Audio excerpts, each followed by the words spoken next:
Hello, everyone. I'm Kevin Morrison, Cook County Commissioner here in the 15th District, representing the Northwest Suburbs. I want to thank you all for joining us for our first virtual Outdoors Week event starting today. I will highlight different organizations in Cook County that embrace nature and protect our local environment.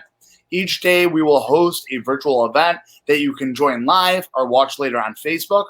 On Saturday, we will end the week with our second fishing derby at Bussey Lake. You do not need a license to fish that weekend. So I know you'll join if you join us in person at the lake. We'll be meeting near the boating center. Registration is required, though, to participate in the fishing derby. So please use the link in the comments to sign up and reserve your spot.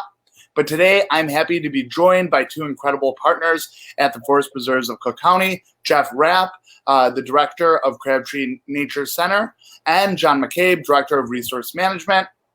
Thank you both for joining. Jeff, would you like to start us off today by reading the land acknowledgement statement? Absolutely.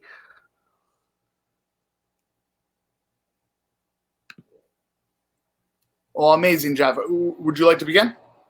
Sure. Just to reintroduce myself, I'd like to welcome everyone to Commissioner Morrison's Virtual Outdoor Week. My name is Jeff Rapp, and I am the director of Crabtree Nature Center. Before I start my presentation, I would like to reflect on the preservation efforts of the Forest Preserves of Cook County and the legacy that started with 500 acres in 1916. Today, that acreage has grown to around 70,000 acres around the Cook County area. The Forest Preserve system was created from land purchased from people who farmed and lived on many of the sites throughout the county. History tells us that these lands were settled by immigrants and their descendants, but they were first occupied by the Native Americans who called this continent home for around 10,000 years and are still a presence among us today. I would like to take this time to pause to read our land acknowledgement. The Forest Preserves of Cook County acknowledges that we are on the ancestral homelands of the Council of the Three Fires, the Ojibwa, Ottawa, and Potawatomi tribes, and a place of trade with many other tribes, including the Ho-Chunk, Miami, Menominee, Sauk, and Meskwaki. As a land management agency, we acknowledge that we have played a role in shaping the histories of local Native Americans by acquiring this land. And we must also recognize, share, and celebrate the history of local Native Americans and their immemorial ties to this land. We commit ourselves to developing deeper partnerships that advocate for the progress, dignity, and humanity of the many diverse Native Americans who still live and practice their heritage and traditions on this land today. Thank you so much, Jeff. I appreciate that, and I'm very much looking forward to having my land acknowledgement ordinance go up for a vote in the near future on the board. Jeff, can you share more information about Crabtree Nature Center? Absolutely. If I just need to share the screen, and I have a short slide presentation.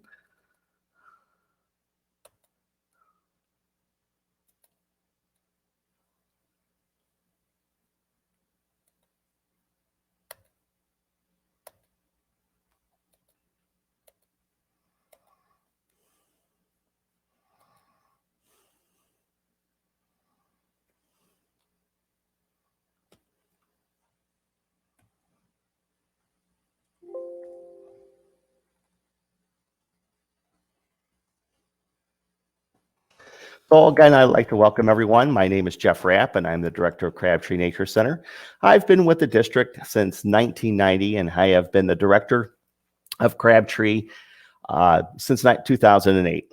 I would like to welcome you to this presentation that I'm narrating today for about the next 10 minutes, and I'll be giving you a brief description of what we offer at the center, as well as the layout of the habitats and our trails.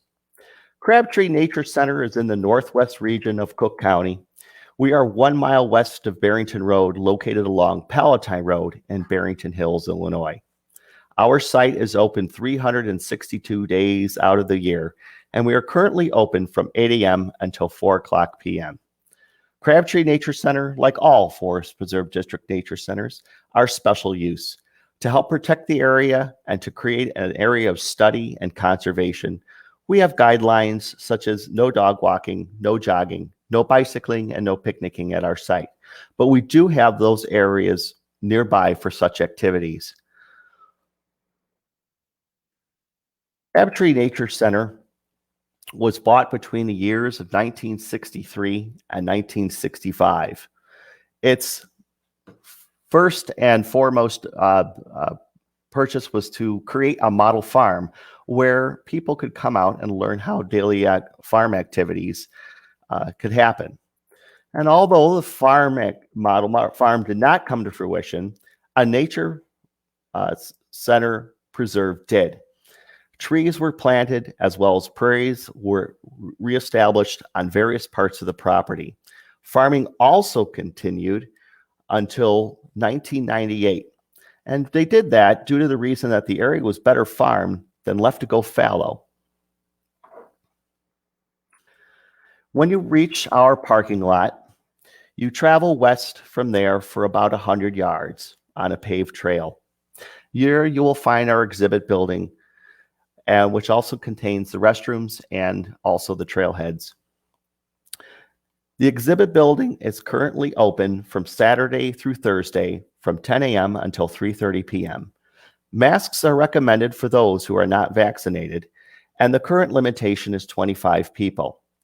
There is an information desk along with natural history displays such as tree products, woodlands, prairies, wetlands, beavers, American crows, and coyotes.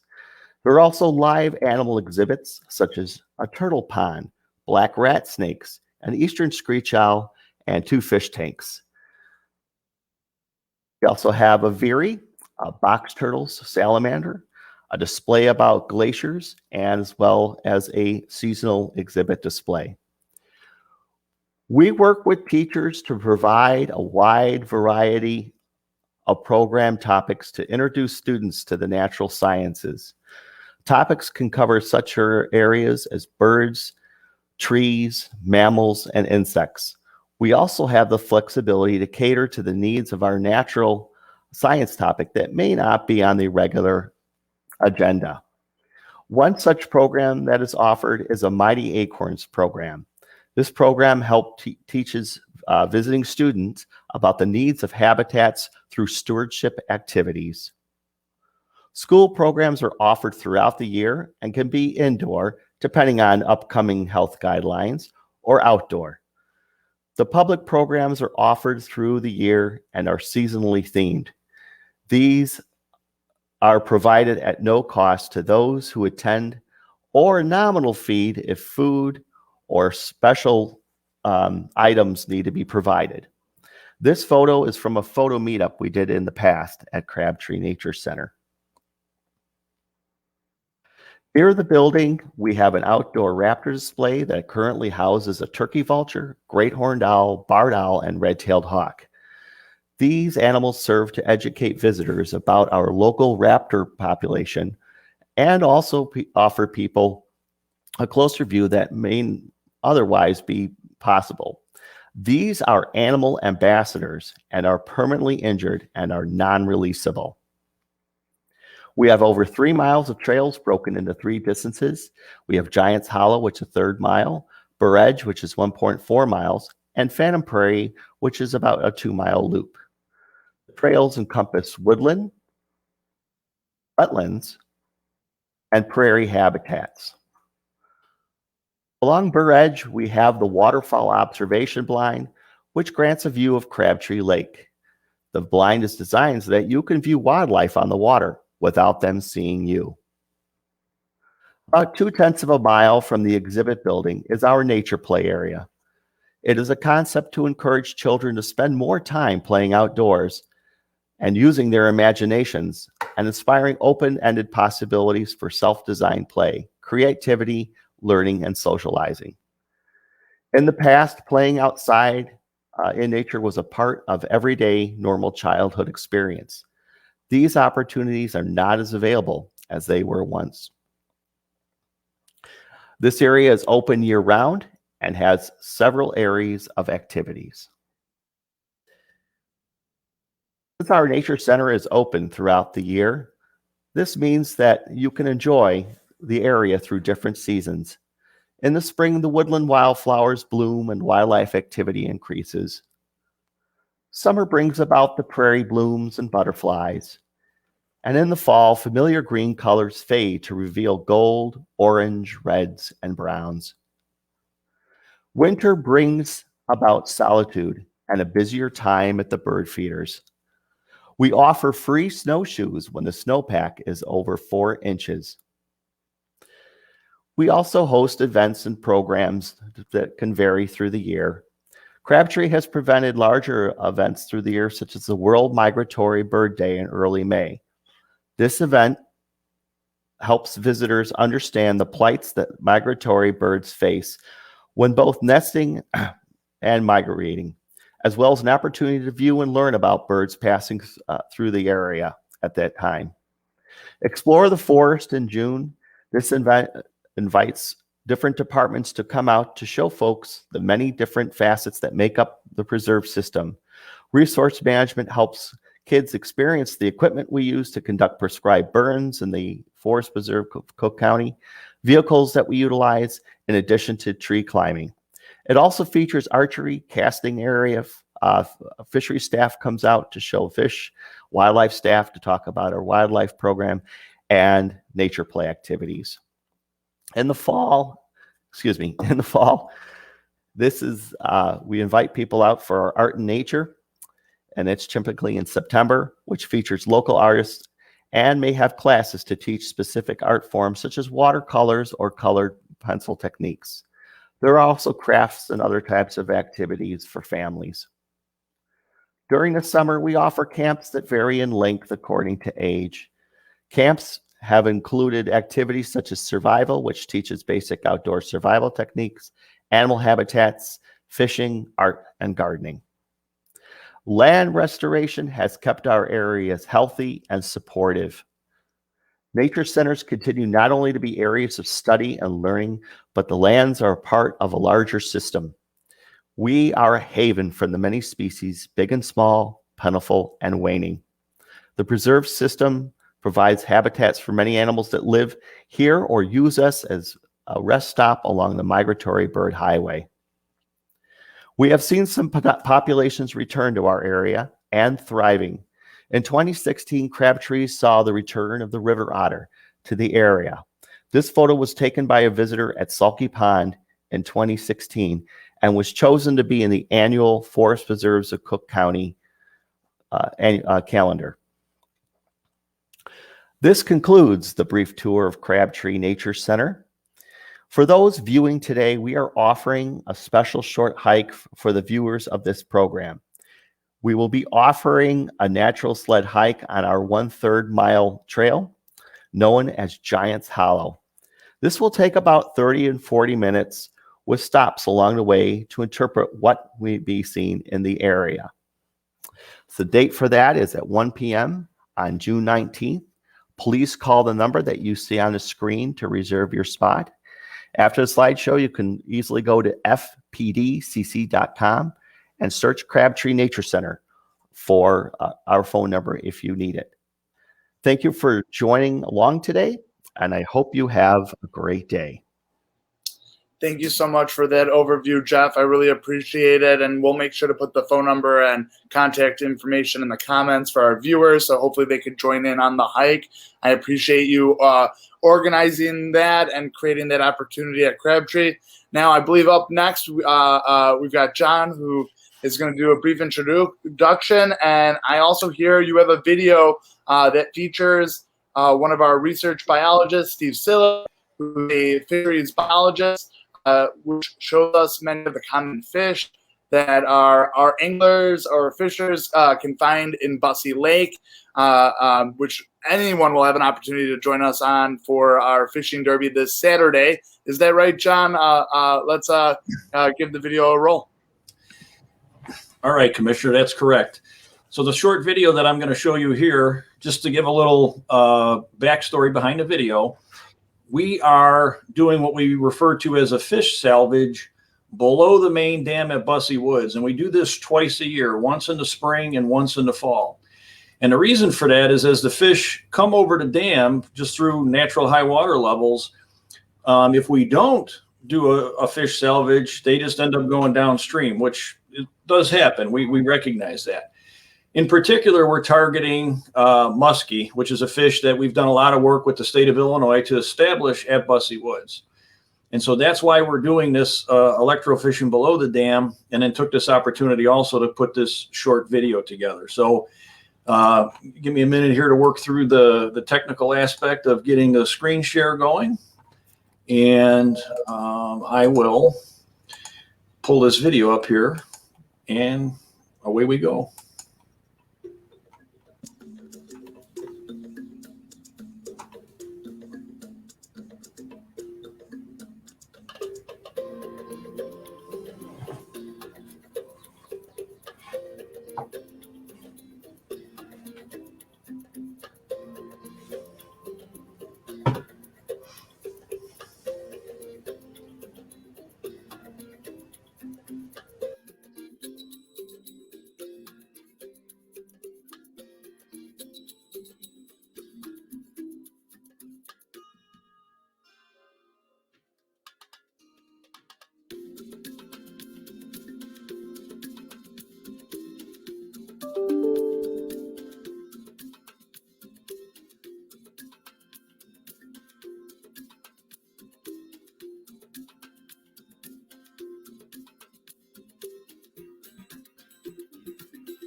Here at Bussey Reservoir, and we collected a bunch of fish doing some electrofishing here. So I'd like to show you some of the different species of fish we have in a lot of the Forest Preserve District of Cook County lakes, including Bussey Reservoir here.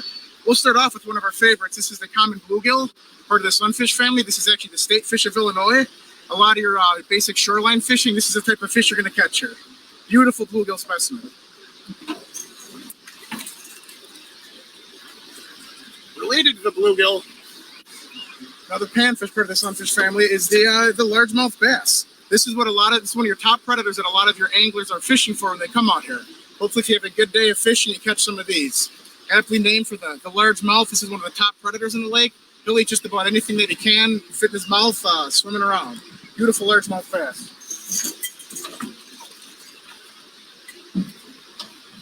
Another highly sought after fish in the Forest Preserve lakes is the crappie.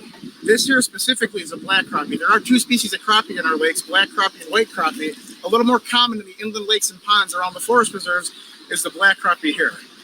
Good eating fish. People love fishing for these ones as well. Very nice black crappie.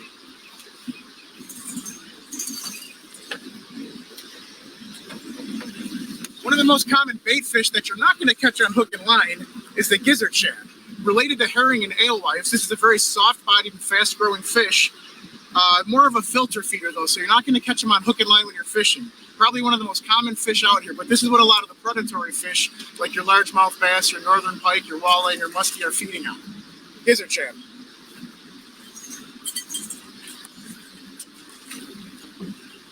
This here is a true bass, or known as a temperate bass. Aptly named, this is a part of the striper family. This is a yellow bass. Slippery little fella. The yellow bass is very common in the Forest Preserve lakes. They're a little smaller and do well on these inland lakes and ponds. Related to them is the white bass, which is more of a river fish, and then the striped bass, which is going to be a little southern of the Cook County area, and those grow a lot larger and larger, deeper water bodies. Yellow bass.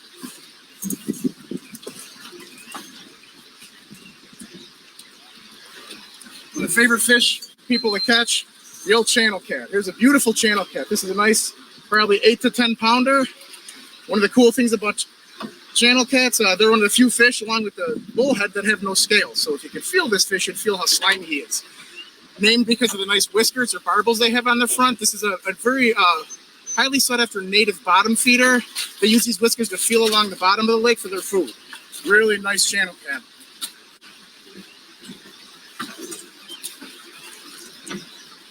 Circling back to the sunfish, here's one of the more pretty members of the sunfish family. This is the pumpkin seed. Very similar to the bluegill or green sunfish. But notice he's got a very pretty orange spot on the back of his gill cover along with orange spots on his body. So a very pretty panfish. Also very commonly caught along the shorelines. This is your pumpkin seed.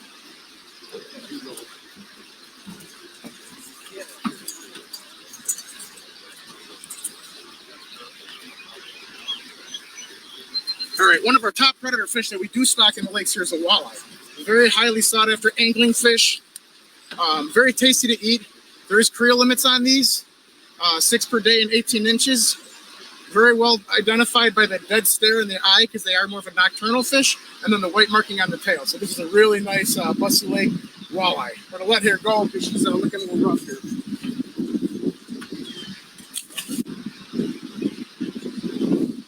Northern pike is another stocked top predator.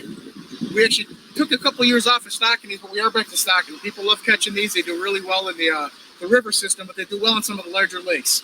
Big toothy predator, very cool fish.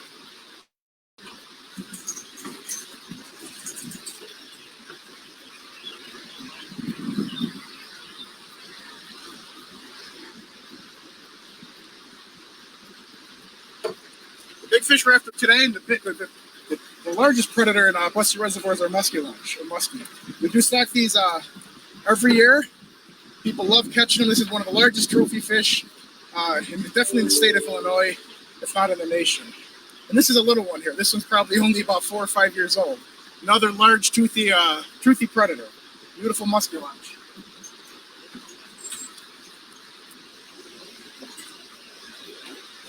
Circling back to the catfish family, here's its younger cousin, the bullhead. This here is a black bullhead. There are 3 species of bullhead: yellow bullhead, black bullhead, and brown bullhead. We do have all 3 of them in most of the Forest Preserve lakes.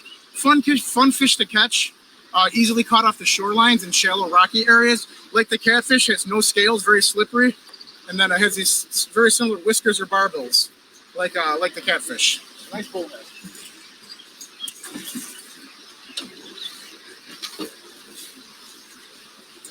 The last fish here, probably one of the bigger ones I have, is a common carp. While these are invasive or exotic, they've been around so long that we kind of accept them. This is not to be confused with the Asian carp you hear about on the news. That more specifically is a silver and the black carp. The common carp has been around the United States for well over 100 years, and people do love fishing for them. Actually pretty tasty fish if cleaned properly. This also is a bottom feeder, as you can tell from the bottom pointing mouth and the barbels, but they can be a little destructive to habitat, so we do typically try to remove them. Here's a common carp.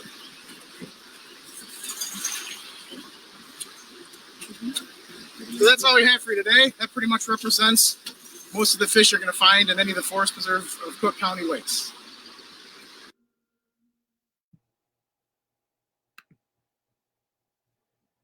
John, we got you muted. Oh, okay. Wow, that's incredible. It's unbelievable how many fish we got in Bussey. Yeah, can you hear me now, Commissioner? You're on. Okay. So I'd like to thank Steve and his team for their work on that. As you could see, it was only one take. You know, we didn't shoot multiple takes there. Steve did a great job of fumbling a few of those fish, but you could tell he's got a lot of experience. Steve has been with the district now close to 20 years. Knows our lakes inside and out. Sometimes the fish call him for directions. That's how long he's been around. So the next little PowerPoint ties back into what we're talking about here. And I'm going to jump into that here. I'm going to have to try to figure out how I do my voiceover here. I'm just going to share that particular screen if I can find it there. So that way I won't be tying up. It's not coming up on my window. So let's go back to just do entire screen. Share, see if I can bring this up. All right. Can you hear me, Commissioner? Yes, you're doing good. Okay. So I wanted to take a moment to share and talk about our monofilament recycling program and shoreline litter cleanup. So the fishing at the Forest Preserve is phenomenal. We have over 40 lakes where people can fish recreationally and, you know, take fish home to eat if they would like. These fish all are at a quality that's capable. But when you're fishing, you know, your line breaks from time to time, or you have to retie on a lure. And so we want to make sure that line, when it breaks, that you don't let it fall on the ground, that we have these monofilament recycling bins throughout the Forest Preserve District. And then even if for some reason you can't find a recycling bin, at least put the monofilament into a garbage can, a district garbage can. Monofilament line is extremely dangerous to the wildlife in the Forest Preserve, and in some cases, even the plant life it creates problems for. So by us making sure that we're collecting this stuff, one, recycling it, of course, is a positive, but two, we're going to minimize these negative unintended impacts, because most people who are out fishing are sports people, and they like the environment and they like wildlife, so they don't want to negatively impact it. So we definitely want to make sure that you're identifying one of these recycling bins and putting your monofilament in there, or at a minimum, putting it in a district garbage can. Now here's an x-ray from an animal that we actually, from the Forest Preserve, that was x-rayed. And you can see in this photo, there's two hooks that are in this turtle. And we decided to go easy on the photos because we could show you some photos that are really unpleasant with what fishing line and fishing hooks can do to some of the wildlife that call the Forest Preserve home. As Jeff Rapp showed in his presentation, you saw a lot of nice animals in some of those photos, and a lot of them are in and around these lakes where people are fishing. And if this line is left behind, we're going to end up with animals getting tangled in it, and particularly it hits animals like turtles, and then birds in particular are also a problem. Another situation that we run across a lot is litter near the shoreline. So people go fishing, they bring a lunch with them, they bring their bait container, something to drink, and unfortunately in circumstances they leave those things behind. In this particular photo I have here, this is a situation where volunteers at a site, this is out at Bluff Spring Fen, which also happens to be in District 15, collected all this trash from along the shoreline at this particular lake. And district staff then came in and picked us up. So we ask you to please take out whatever you bring in with you. And there's garbage cans are usually accessible anywhere near our fishing lakes for sure, and certainly within the forest preserves in general. Not only is this a negative impact on the aesthetics of the forest preserve, right? People don't want to go out and enjoy nature and look at this, but then the negative impact it has on the wildlife and plants that call these places home. Okay, let's see if we can get that. So yeah, like you see in this particular picture here, we have a bird species that was feeding along the shoreline and has some monofilament that's tangled around its beak and its neck. And this required us to, call for assistance from a professional wildlife biologist, where now we've got to put this bird under additional stress by capturing it in order to free it, which of course we want to make every effort to do. So please recognize when you're out fishing that these sort of things can happen when you don't even think about it, as far as disposing of that monofilament line and any other garbage that you might be leaving behind. These animals should not be poking through your lunch or anything like that. That's not the food that they should be eating. We do a lot of volunteer litter obliterator cleanup, so you have a lot of opportunities. You can check out our volunteer website, which is listed here, and sign up for litter obliterators. That's something that you can do as a family or just as a single individual. However, put a group together. That would be great. There's plenty of places in the Forest Preserve that could use this assistance. Even with the amount of staff that we have and the fact that this is a priority for us, we just can't get to everywhere. And so this is an important program for us, the Litter Obliterators program that's managed by our volunteer resources team. A quick thank you, and then I want to jump into just a quick overview of some of the lakes that you can fish at in District 15. So in the upper left-hand corner here, we have Barrington Pond, which is located right off of Barrington Road, just south of Higgins Road in Hoffman Estates. We have Bodie Lake, which is on Bodie Road, just west of Barrington Road, and that's in Streamwood. Beverly Lake is sort of a hidden gem. This is one of those forest preserves that's in the far northwest part of the county. So that's off of Higgins Road in the very far western portion of Hoffman Estates. But a really nice lake, very picturesque out there. And again, off the beaten path, so pretty sure you're not going to see much of a crowd out there. Penny Road Pond, which is actually on the north side of where Beverly Lake is located, is also a nice sort of quiet location. That's off of Penny Road, just west of Route 59. And then one of our flagship lakes in the Forest Preserve District, and my personal favorite, is Bussey Reservoir, which is located off of Higgins Road, just east of I-290. You have about 500 acres of open water there that you can access for fishing year-round in most cases. I mean, we allow ice fishing there as well. There's also a boathouse in the main reservoir where you can rent a canoe or kayak. So there's plenty of ways for people to get out on the water. Even if you're not necessarily interested in fishing, you can get out there. And the Bussey Reservoir area is where Commissioner Morrison's fishing derby will be this coming weekend. So please come out and make sure you join us for that event as well. Now, thank you. Thank you so very much, John.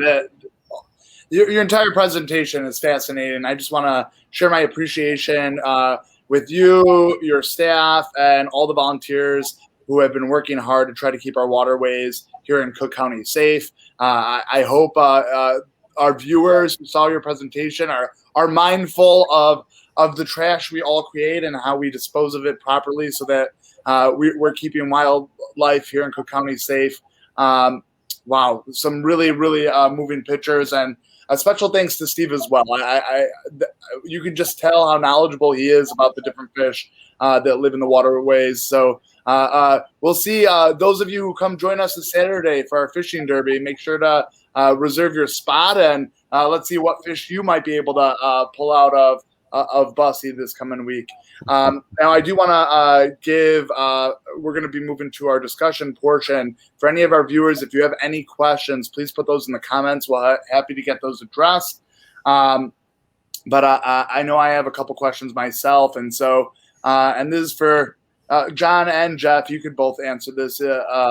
How is the Forest Preserve Districts doing as we approach phase 5 of reopening? And are the preserves now fully open?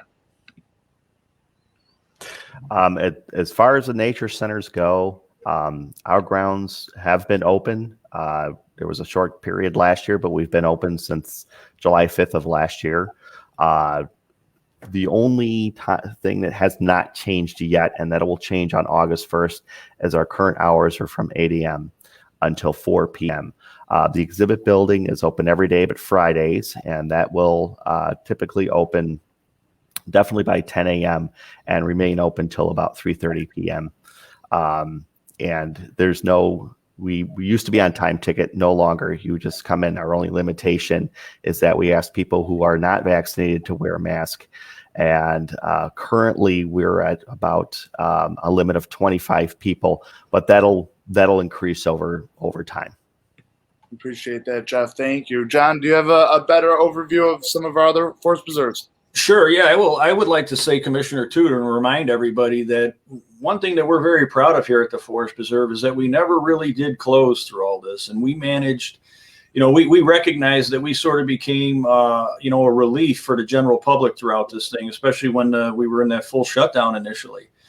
And, there was a lot of communication involved, a lot of, following up on the science and all that.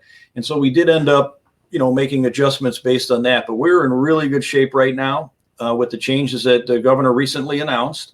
While we still have some restrictions, as Jeff mentioned, on capacity at some of our indoor facilities, we're just about back to normal everywhere else. And so what I would do is just remind everybody, if you have questions or concerns about something like that, to make sure you check our website, because that's the most up-to-date location.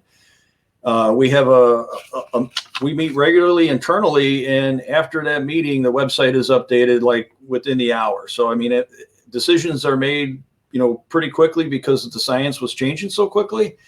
And as Jeff mentioned, we recognize that even on the indoor restrictions, that stuff is going to start changing now as things change at the state level, the county level, and as we continue to follow that process.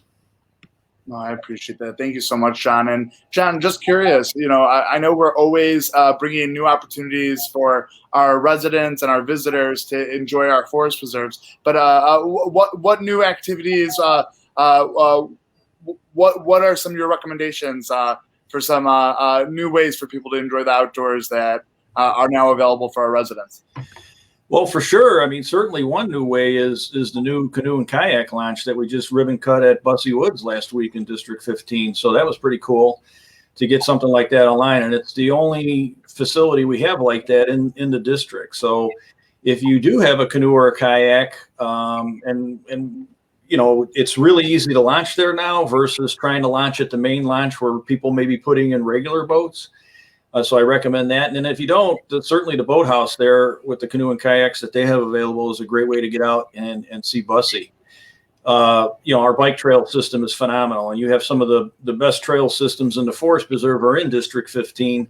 The Poplar Creek trail system, which is about an 8-mile loop, is, again, another one of those sort of hidden gems that people don't realize sort of how cool that trail is. The Poplar Creek, the trails at Carl Hanson Forest Preserve, which are more of a multi-use natural surface trail. Shoe Factory Hill Prairie, which is part of that complex. We just opened that today, as a matter of fact. That was closed for almost a year due to some negative impacts from overuse. I strongly recommend people going to Carl Hanson, take the walk out to Shoe Factory. There's a very well-marked trail up to the top of Shoe Factory Hill. It's one of the top views in all of Cook County Forest Preserve. Well, in all of Cook County, really, in my opinion.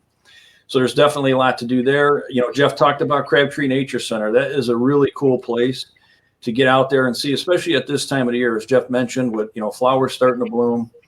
And, you know, with staff on site, you know, if there's questions or concerns, you could always get readily available directions from people. So that's a great place to get out to right now. I really appreciate you sharing that, John. Jeff, do you have any new activities you want to highlight at Crabtree that weren't mentioned yet? We have yet to finalize our July program, but we have some June programs, such as on Sunday, June 20th at 10 a.m. We're going to be doing a summer solstice program to notice that the sun has just hit its farther south region, and now the days are just going to be getting shorter after that. We're also doing a Science Sunday program on June 27th at 1 p.m. We'll be looking at owls, and so owl pellet dissection will be going on with that program. Also, too, our North Zone team will be doing an International Mud Day at the Rolling Knolls facility on June 29th at 9 a.m. Amazing.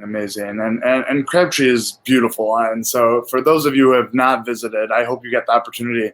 Do you have a favorite spot in one of our forest preserves, Jeff, that you would recommend our viewers to go and take a gander? One of the things I was encouraging people to do during partial shutdown last year was to get out and see the other preserves that we have. Crabtree obviously is one of our gems in the preserves, but we have many other gems. And on top of our center, I encourage people to go out to see the Hill Prairie in Carl Hanson Woods between Shoe Factory Road and Schomburg Road. Also, the Paul Douglas Preserve has a nice bike trail that circumnavigates it, but there's also a heron rookery out at Grassy Ridge Meadow. Deer Grove's always been an area that it's a good old standby, and also areas when it reopens are areas like Baker's Lake, which houses the heron rookery there, as well as many other sites. List can go on and on.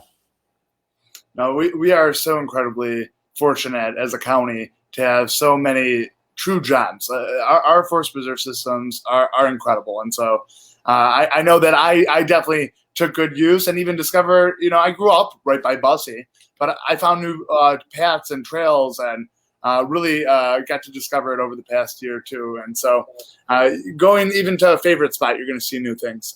John, do you have a favorite forest preserve? Yeah, I mean, I've got a lot of favorite forest preserves, as you can imagine, but just to call out a few in particular in District 15, I would highly recommend people visit Schomburg Road Grasslands. Yeah. That's a site right off of Schomburg Road, just west of Route 59, that we've got a stewardship group there that has done a phenomenal job. And as you know, we couldn't get a lot of the work done that we do without our stewardship community. that site, the transformation that's occurred there over the last 10 plus years is just incredible. It's one of the sites that I get the most comments about when I just run into people in public, where they bring that site up to me and say, you know, I've been walking there for 7 or 8 years and it's just incredible what you're doing there. And I have to say, well, we can't really take credit for it. We have to give it to our volunteer stewardship community. So really nice walking paths out there, and with the work that's been done, it's just a great sort of, you need a mental break. That's a site where when you sort of get out in the middle of it, you can't believe that you're in a county of 5.2 million people. You can sort of get lost, and that's not that you would get lost, stay on the trails, but that you sort of have that feeling. Another location a little bit away from there would be that Beverly Lake site that I mentioned, you know, a little bit further north. So not only is the lake nice, but there's a very nice path that goes around the lake. So not necessarily right around the lake, but takes you out into the forest preserve there. And there are a lot of what we refer to as like legacy oak trees there. Very, very large old white oaks that their branches are creeping down and touching the ground, and they're, you know, 80 feet tall. So very impressive trees that are 200, 250 years old, where you sort of makes you feel a little insignificant, you know, when you walk up to these trees and you recognize that really helps drive home the point to recognize the value of the forest preserve, and that if we hadn't protected this property, those trees would have been removed and somebody would have built houses there probably, or a Home Depot or something else. So that Beverly Lake site is a really nice location to go out and take a hike. And again, family friendly walk. It's not difficult at either one of those two locations that I just mentioned. Thank you so much for sharing that, John. And for our viewers, if you have any last questions, you can put those in the comments. For those of you who may be watching this recording, if you have any questions for our guests today about our forest preserve systems, you could always send them our way, and we'll be happy to respond later with an answer. My last question before we wrap up, you've mentioned some volunteer opportunities, John. What are other ways that our viewers could really support our forest preserve and the initiatives? Well, of course, there's a lot of ways to do that. And a good place to start for anybody who's interested in the preserve is our website, which is just got an unbelievable amount of information. On the volunteer side, a couple of other opportunities to share with people. One is our Ecological Stewardship program, which is sort of what I was referring to when I was just talking about Schomburg Road grassland. That's district-wide. There's so many communities in each area that people just sort of get connected to, and it's a great opportunity for people who are interested in being outside and giving back to the forest preserve. Another opportunity is our Trail Watch program. This is something that started only a couple of years ago, but has just, exploded in popularity with people, because so many people are out using our trails to begin with. And so you go through this short training and you become a Trail Watch volunteer. That has been incredibly helpful to us, especially over this last year when we were extremely busy with all the people being out. The Trail Watch volunteers were an extra set of eyes and ears for us, and we're reporting in, let's say, areas where we had a high concentration of people, and then we needed to try to mitigate that from a social distancing standpoint, and just general stuff like vegetation issues or stuff like that. So that program, and it doesn't require a whole lot of work. If you're going to be out on the trail anyway, you might as well go through this process. The other things are just these basic things that I mentioned, sort of like, picking up after yourself, and, being a good steward of the land when you're out there using the preserves, being respectful of others and recognizing that we need to take care of this so that it's here for the next generation. So again, website is a great landing space for anybody trying to get interested in the forest preserve. A lot of information on that website. Thank you so much, John. I really appreciate that. Jeff, do you have any other volunteer opportunities, ways to give back that we haven't highlighted yet that you would like to throw out there? Of course, as John mentioned, each site has stewards, and that can be easily picked out on our website. Just to name two that are near us, there's the Spring Creek Stewardship Program. There is the Deer Grove Stewardship Program, and the Poplar Creek Prairie Stewards, which work out at the Carl Hanson Woods Prairie area. A lot of these are not a big commitment, depending on their schedule. It's usually a couple hours a weekend, but they do a lot of great service, such as anything from seed collection in the fall, brush cutting in the winter, and then reseeding during the winter, and then maybe for some species in the spring. And these help to open up our areas from invasives. We do some volunteer here. Typically, we'll look for help during events, as well as we like to take on interns to mentor the next generation of kids who might be interested in the environmental sciences. Commissioner, if I could add one more thing real quick, not to interrupt, I apologize to interrupt, but another way to give back too, another thing to talk about or mention, and maybe you can mention this too a little bit more, is the Forest Preserves Foundation. And that's something that has really taken off over the last several years, but that whether people just want to make a basic donation, or we have a memorial bench and tree program that people can, donate a tree or a bench to the Forest Preserve District. No, I really appreciate you pointing that out. There are so many opportunities for interested residents to give back and help see our forest preserves continue to improve. And I really appreciate both John, Jeff, your work and all you do for Cook County's forest preserve systems. John, do you have any last thoughts before we wrap up today? Only to say thank you very much for inviting us, and I look forward to your event next weekend. And I would like to invite everybody to come out and visit the forest preserves. Well, I thank you so much for taking the time today, and I look forward to seeing you next weekend. How about with you, Jeff? Any last thoughts? All I'm going to say is thank you again for giving me the opportunity to help to promote our area. And just to let folks know, we have 70,000 wonderful acres all ready to explore and visit. Well, I greatly appreciate all the work that you do, and hopefully I'll be seeing you at Crabtree soon. I want to thank our audience for watching today. Again, if you weren't able to get your questions answered today, shoot us a message. We'll be happy to get you a response. Join us tomorrow, where my guests are from Brookfield Zoo. It's going to be a really exciting segment for our next day for our virtual outdoors week. And please don't forget to register in the link that we've shared in our comments for reminders, as well as how you could compete in the fishing derby that we're having next Saturday. I look forward to seeing many of you there. Again, thank you all. John, Jeff, thank you so much for taking the time today.